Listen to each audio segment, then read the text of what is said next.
Foi falado que 99% das crianças, no caso de anencefalia, não sobrevivia. Então, me sugeriu que eu abortasse, porque talvez por estar no 5º mês de gestação, eu poderia correr risco. Então, eu e meu esposo resolvemos aceitar a proposta do médico em tirar a criança.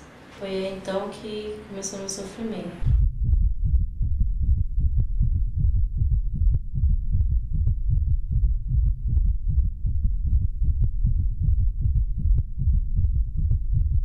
Passei 3 dias internada, todos os dias sentindo dores.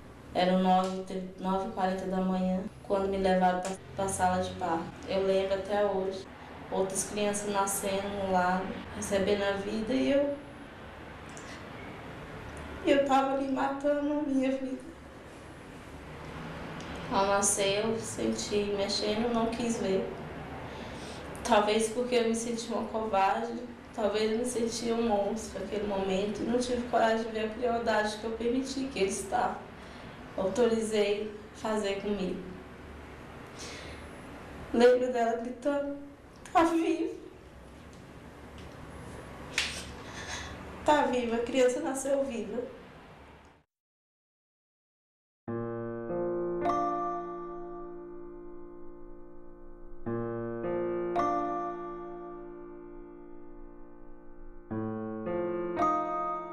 A legalização do aborto, além de constituir uma farsa técnica e uma fraude política, ela é uma proposta reacionária, conservadora, que ousa retirar a vida das crianças, especialmente das crianças pobres, para solucionar problemas gravíssimos da ausência de condições objetivas de vida e de emprego e de dignidade e de políticas sociais, especialmente para as mulheres pobres. Do ponto de vista biológico, não há dúvida alguma, né, de que uma nova vida se forma no momento da fecundação. Eu entendo que a mulher tem a autonomia de fazer o que quer com o seu corpo.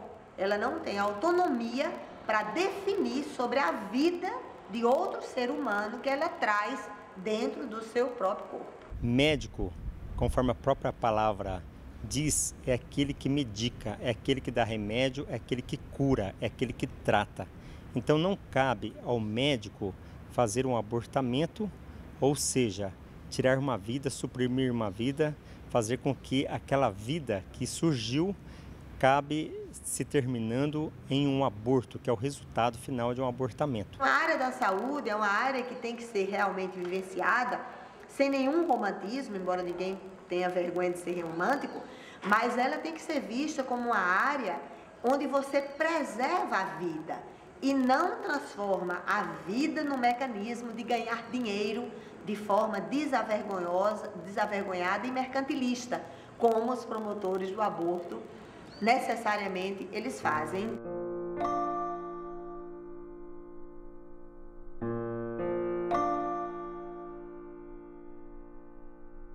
Anencefalia, na verdade seria mais adequado dizer meroanencefalia, né? É a ausência de parte do encéfalo. A questão do anencéfalo ela é crucial, estratégica, porque nada mais é do que um deficiente, né? Você constata a deficiência, uma deformidade grave, claro, gravíssima, e você a constata durante a gestação. Não existe uma única anencefalia. Cada criança tem a sua anencefalia, quer dizer, com graus de gravidade diferentes, né? Com partes maiores ou menores do encéfalo faltando. Quando o médico deu a notícia da malformação, que a calota craniana do meu filho não havia fechado e que a crania se desenvolveria para uma anencefalia, que a perspectiva de vida dele seria pequena, eu perguntei: doutor, eu corro risco de vida? E o médico falou: porque o bebê tem esta anomalia, não, você não corre risco de vida. Eu falei: doutor, então vamos seguir adiante. Discute-se hoje no Supremo Tribunal Federal a possível inconstitucionalidade de artigos do Código Penal brasileiro com o intuito de descriminalizar o crime de aborto na hipótese de crianças anencéfalas. Ele começou a mencionar a possibilidade de fazer a interrupção ao aborto mediante uma autorização judicial, e eu falei para o médico, doutor, para que nós vamos levar essa gestação adiante. O que levou a tomar essa decisão foi o fato de eu não correr risco de vida e o respeito à vida do meu filho. O Comitê de Bioética da Itália é um dos maiores comitês de bioética do mundo que estudaram, fizeram um estudo preciso e profundo a respeito da anencefalia e confirmam que o anencéfalo é um ser humano, sim, e um ser humano vivente, ser humano que vive e que tem sobrevida. Fala que ela não sente, que ela não tem sentimento, não tem nada, mas eu acho errado. Porque na minha convivência com ela, é eu que posso falar o que ela sente ou deixa de sentir, porque eu acompanho ela 24 horas. É impossível saber até que ponto uma criança anencefálica tem consciência ou não. Entendemos que algumas questões técnicas não foram devidamente elucidadas, como, por exemplo, a questão da criança Marcela, uma criança anencéfala, conforme laudos científicos médicos dados pelos médicos que a atenderam, comprovando que ela era anencéfala. Ela viveu 1 ano e 8 meses com anencefalia e a vida dela contraria tudo o que foi dito com relação ao aborto dos anencéfalos. Os depoimentos da mãe da Marcela realmente são muito significativos nesse sentido, né? Por exemplo, ela dizia que a Marcela ouvia, né? E muitos médicos não acreditavam, muitas pessoas não acreditavam, né? Foi preciso fazer um exame mais detalhado na Marcela, já com 1 aninho de idade, para confirmar que de fato ela tinha ouvido, né? Então, a mãe, quando dizia, ela assusta quando toca o telefone, a mãe sabia perfeitamente, né? A interação que a mãe tem com o bebê é uma coisa impressionante, quer dizer, né? E a Marcela, sem dúvida alguma, por exemplo, ela sentia falta da presença da mãe, né? Então, isso é um dado muito claro de que ela tinha a consciência, né? da presença dessa mãe. Se o Supremo cometer essa verdadeira loucura e autorizar o aborto para o caso de anencéfalo, simplesmente porque é um deficiente, uma deformidade grave, mas é um deficiente, amanhã, possivelmente essa mesma corte estará sendo chamada para legalizar o aborto no caso, por exemplo, de síndrome de Down, que é possível de diagnosticar precocemente. Então, as mães e os pais poderão dizer, eu não quero um filho com essa deficiência, vamos matar. Então, a partir daí, se matarão todas as pessoas que poderão nascer com algum tipo de deformação. Quando a anencefalia ela é diagnosticada, a criança está no 3º mês de gravidez, geralmente, quer dizer, né, a mãe está no 3º mês de gravidez. Isso significa, né, que essa criança em formação, ela tem entre 3 e 8 centímetros de comprimento. Então, a criança ainda está se desenvolvendo, o cérebro está se desenvolvendo e a malformação está se desenvolvendo. Então, é absolutamente impossível, nessa altura, prever, né, se essa criança, se vai haver um abortamento espontâneo, que ela não tem condição nem mesmo de chegar ao 9º mês de gravidez, se vai nascer e vai viver 20 minutos, um dia, uma semana, ou até mais de 1 ano e meio, como a Marcela. É impossível, no momento em que se faz o diagnóstico, saber qual vai ser o prognóstico da criança. A anencefalia é um aborto, não é como querem o movimento pró-aborto do Brasil, que fala em antecipação terapêutica do parto. Isso, na verdade, é um dourar da pílula para que a sociedade brasileira não entenda o aborto de anencéfalo como sendo um aborto propriamente dito. Colocam um caso como se fosse uma exceção, né, quando na verdade o que se deseja é aprovar o aborto em toda e qualquer condição e como isso está sendo difícil de aprovar no Congresso Nacional, então se tentam alternativas paralelas como essa no Supremo Tribunal Federal e que nós não podemos deixar passar, até porque uma criança doente, uma criança deficiente é a que mais precisa ser protegida pela sociedade. O mais relevante em todo esse debate é que a matéria objeto da DPF 54 já foi exaurida e discutida quando da Assembleia Nacional Constituinte. Ou seja, numa linguagem mais simples, o povo brasileiro elegeu seus deputados quando da elaboração da Constituição de 88 e o Poder Constituinte originário deliberou pela criação do atual artigo 5º da Constituição Federal, que diz que é assegurado o direito à vida. Ao Supremo Tribunal Federal, que é a última instância do Poder Judiciário, cabe julgar as leis e não fazer as leis. Nesse caso específico dos anencéfalos, chama-se um processo de burlar o processo legislativo.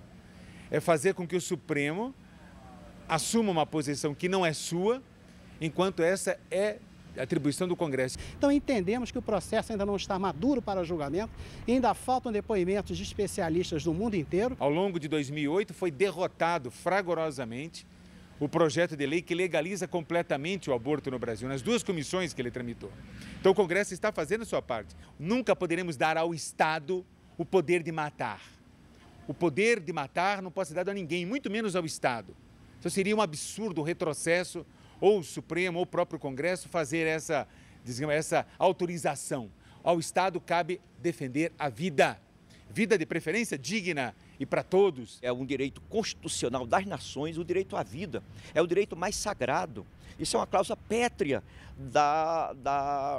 do direito brasileiro, do direito universal. Para a questão de transparência, de análise de prova fundamental, já que se discute o que se diz na petição inicial da DPF, que o anencéfalo não é ser humano, é um sub-humano fadado ao fracasso, que vai morrer imediatamente, que a sua vida na barriga da mãe, no útero materno, pode causar a morte da mãe, todas essas inverdades foram rechaçadas cientificamente por sólidas provas documentais trazidas aos autos. O anencéfalo é uma janela que o Supremo, se decidir por esse viés, estará abrindo uma janela forçada para, em seguida, fazer a liberação do aborto. Portanto, hoje, essa discussão no Supremo Tribunal Federal de constitucionalidade de Código Penal, essa discussão é totalmente despicienda, desnecessária e abusiva.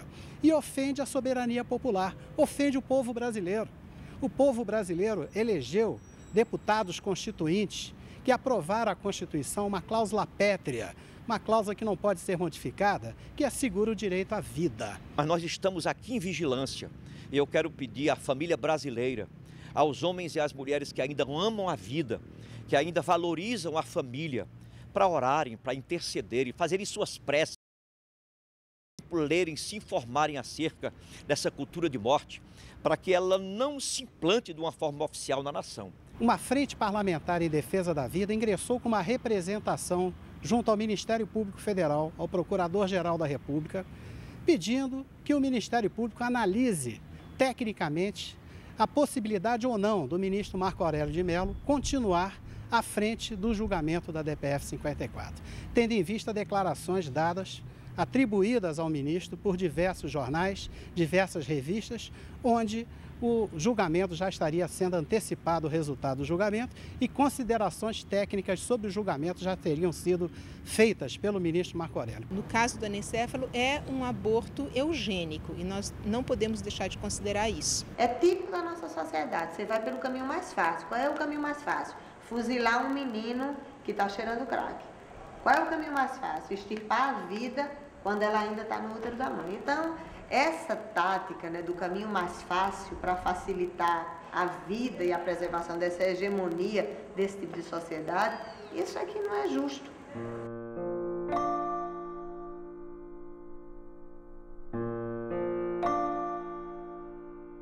Eu sou autor do requerimento de instalação de uma CPI para apurar o aborto no Brasil, que é o quê? Há uma ausência do poder judiciário, do poder executivo, das polícias, porque se pratica esse crime há décadas e ninguém faz absolutamente nada. Os governos não têm autoridade moral de defender a legalização do aborto quando o arcabouço jurídico, a legislação em vigor, toda a normatização em relação à saúde da mulher, ela ainda está presa aos papéis, ainda existe um abismo entre o que foi conquistado na normatização da saúde da mulher e na legislação em vigor e a realidade objetiva de vida das mulheres. Então, pensemos primeiro no planejamento familiar, nas condições objetivas que vai desde a educação infantil à estabilidade do emprego, na conscientização dessas mulheres, antes de se pensar numa proposta tão reacionária como essa, que é a da legalização do aborto. Dizem que tem mais de 1 milhão de abortos no Brasil. É um crime sério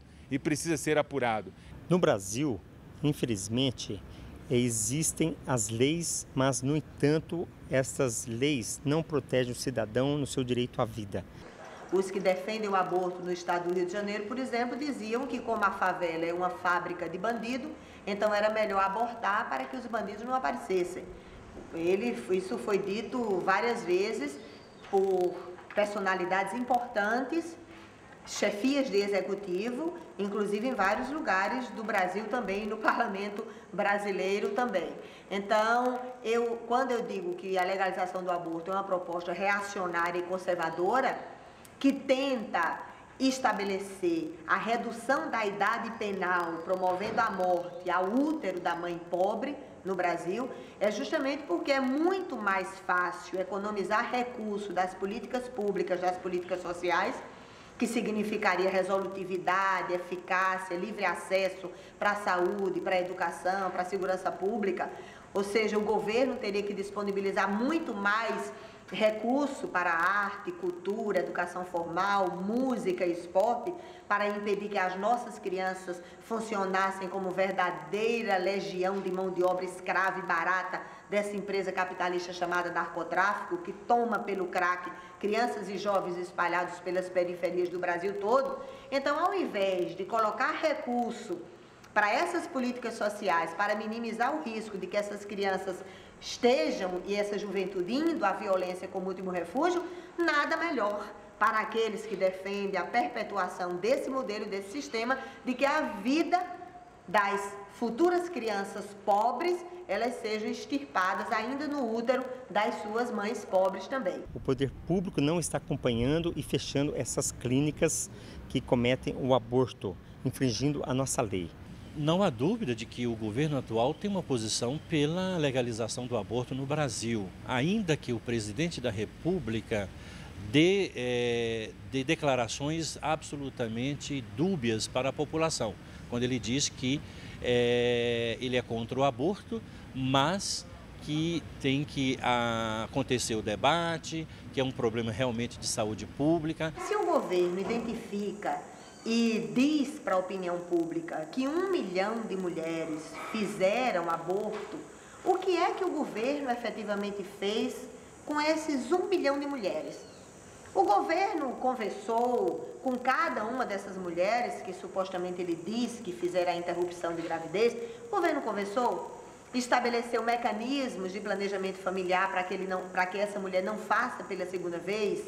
Estabeleceu algum processo de paternidade responsável, junto com a maternidade responsável, analisou objetivamente quais as condições da vida dessas mulheres que as levaram a fazer o aborto provocado. Então, nada disso é feito, né? Nenhum diagnóstico para impedir que essas mulheres façam novamente a interrupção da gravidez foi feito, e o governo apenas usa esses dados para defender a sua tese, o seu dogma, que é a legalização do aborto como única alternativa. E permitido, inclusive, que organismos do governo, como o Ministério da Saúde e a própria Secretaria Especial de Mulheres, façam o trabalho da propaganda abortista no Brasil. O governo, quando gasta tanto dinheiro para fazer a publicidade oficial, às vezes até eleitoreira, porque tudo isso não é disponibilizado. Quais as propagandas que são feitas que mostram às mulheres dos métodos anticoncepcionais que ela tem direito? Ao Estado cabe defender a vida. Vida de preferência digna e para todos. Saúde, educação, lazer, trabalho, a moradia, cultura. Mas tudo começa com o direito fundamental àquele que quer nascer, precisa nascer e não pode ver impedido o seu direito de nascer num crime hediondo que é feito ou por médicos ou pelos próprios pais. Claro que é mais fácil defender a legalização do aborto do que defender um serviço de saúde que estabeleça um pré-natal, um puerpério digno, que a mulher tenha um lugar digno para deixar o seu filho e ela não perca o emprego em relação a isso. Então é muito mais fácil ir para essa saída que ataca diretamente uma vida que ainda não pode ser vivida em plenitude, com essa desculpa inaceitável de que existem muitas mulheres que estão se submetendo ao aborto no país.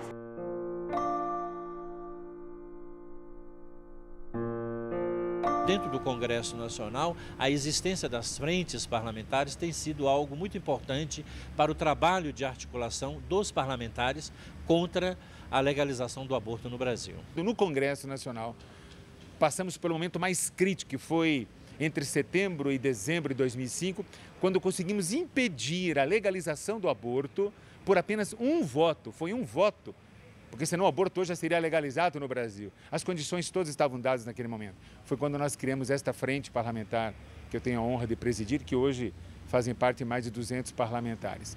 O Movimento Brasil Sem Aborto hoje está organizado em 17 estados da federação através de comitês estaduais. É através desses comitês que a gente busca chegar à população nesses estados. Aqui no Congresso Nacional giram 17 projetos procurando implantar, oficializar na nação o aborto. O aborto em qualquer circunstância, desde a hora que o embrião foi gerado. Estou respondendo comissão de ética.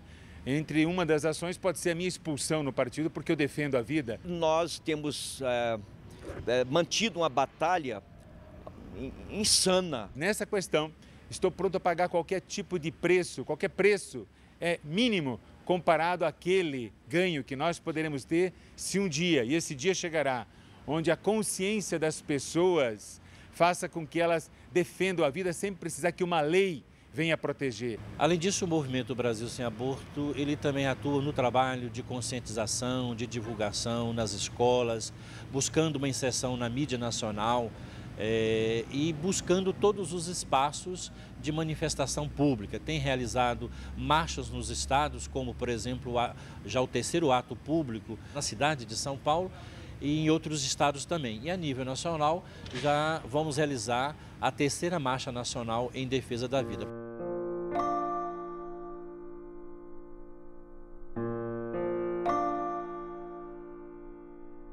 A quem interessa o aborto, né? O nosso grande escritor Machado de Assis já dizia, né? Ao vencedor as batatas, né? Alguém tem algum interesse muito grande em divulgar essa política. E essa ação da DPF 54, né, é a porta de entrada para a liberação do aborto no Brasil. A gente sabe que a indústria do aborto é uma indústria que move bilhões de dólares. Isso todo mundo sabe.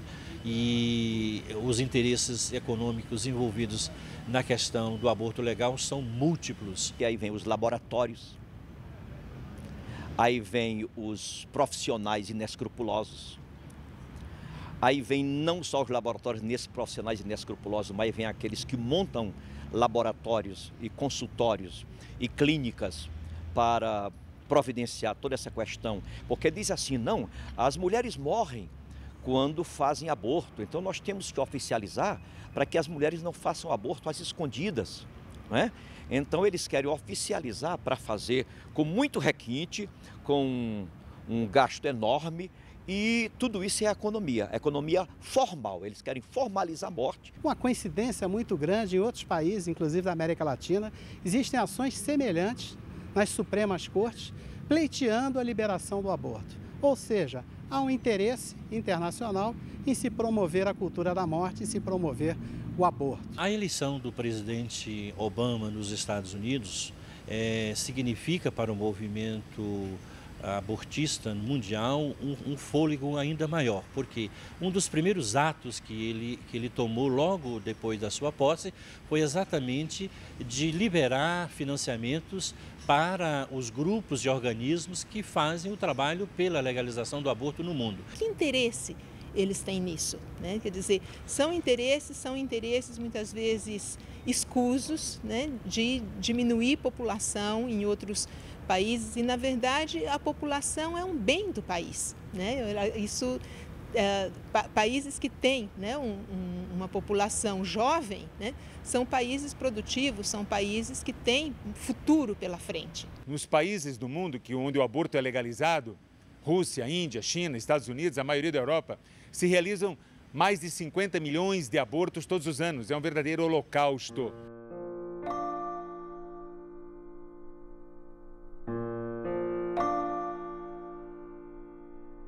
Todas as vezes que a gente participa de debates sobre a legalização do aborto, sobre o direito à vida, sempre tem uma polêmica muito grande, enfurecida até, né, contra a gente, quando nós utilizamos as fotografias que mostram claramente como o aborto provocado se dá. Uma das formas é através da sucção, a outra através do corte e sucção a outra através do envenenamento, através de uma substância química que é injetada no líquido amniótico, a criança fica sufocada, a pele fica corroída e ela acaba ali falecendo intraútero e sendo expulsa. Se eu acho que é inaceitável um arpão perfurando a cabeça de um boto rosa, imagina como eu não aceitaria, como eu também não acharia inaceitável que uma cureta arrancasse a cabeça da vida de uma criança no útero da sua própria mãe, porque é isso que acontece. Ou por uma injeção de uma solução que queima a criança, ou pelo esquartejamento da criança, onde a cureta vai tirando cada uma das partes e depois essas partezinhas são colocadas em cima de uma mesa para ver se não ficou nada, antes da curetagem geral. Então é um processo extremamente grave. A outra forma é uma forma que foi aprovada no governo Bill Clinton nos Estados Unidos, que é o aborto por tempo parcial.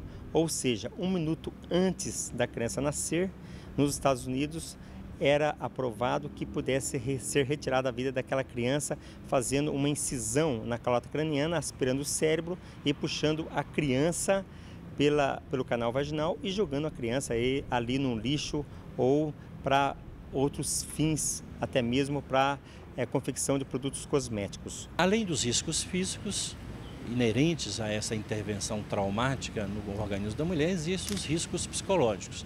Nenhuma mulher, depois de passar por essa experiência, vai esquecer esse fato. Os riscos psicológicos, inclusive, podem ter como consequência problemas de depressão. Essa mulher nunca vai poder esquecer que um dia ela retirou, por decisão própria, uma vida que ela deveria ter preservado. Todas as pessoas têm o direito de defender as teses com as quais elas se identificam e acreditam. As pessoas não podem mentir sobre dados estatísticos, não podem ter a ousadia de impedir de que nós que somos contra a legalização do aborto apresentemos como é que o aborto é feito, qual a forma extremamente mutiladora e perversa de se arrancar uma vida dentro do útero de uma mulher. Então, muitas vezes nós somos atacados de forma violenta por quem defende a legalização do aborto, o que nos impede de querer mostrar a verdade.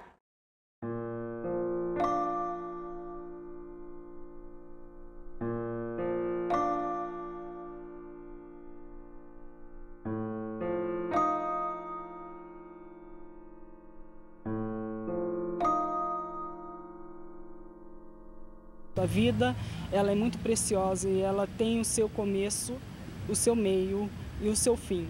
No caso do meu filho, o começo, o meio e o fim levaram da gestação, que foram 9 meses, após o parto, até 20 minutos. A minha sensação, a minha emoção ao vê-lo nascer foi muito grande. A mulher pode ter toda a autonomia de definir qual o cabelo que ela quer usar, se ela quer ser lírio do campo, se ela quer ser a deusa do encantamento, com o batom mais vermelho e a plástica mais sofisticada que quiser ter. A autonomia do corpo sim, mas o limite da mulher em relação à autonomia do seu próprio corpo, ele tem um horizonte, que é o direito à vida de uma outra criança, que efetivamente não solicitou o seu próprio nascimento e que tem direito à vida vivida em plenitude.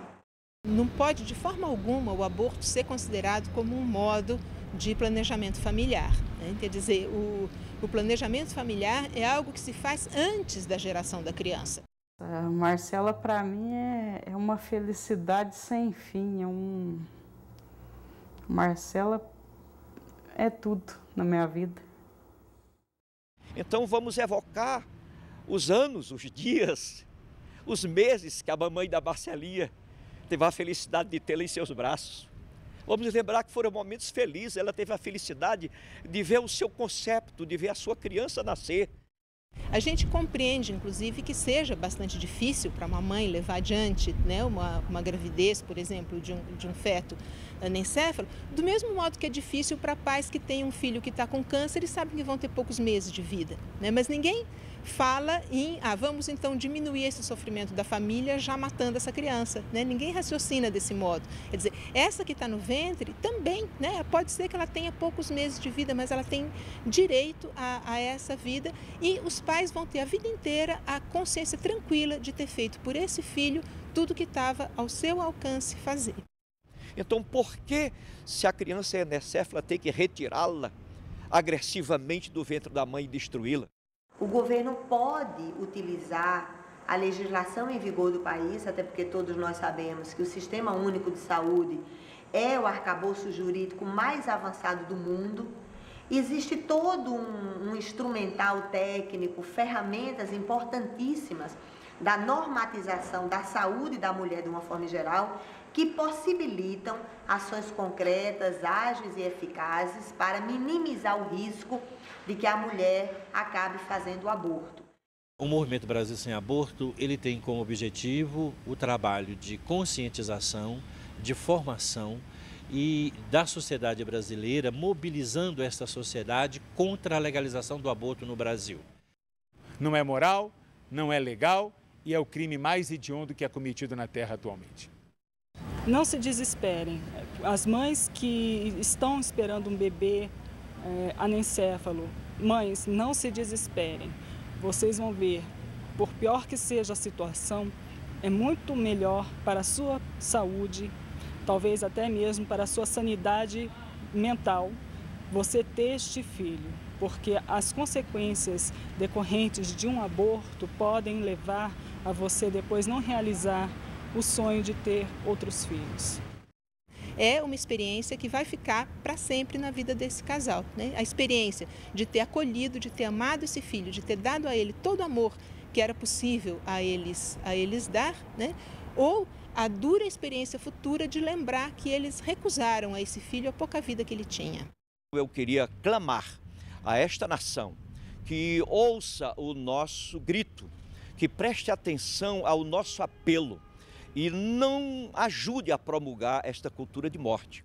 Se existem tantas alternativas para você planejar com a sua família quantos filhos você quer ter, existem tantas alternativas que podem ser disponibilizadas pelo Estado para que as nossas crianças tenham acesso a condições de vida digna e as nossas mulheres tenham também, então por que essa verdadeira ideia fixa, né, que é estabelecida de que a saída mais fácil para tudo é interromper uma vida emergente em defesa dentro do útero de uma mulher.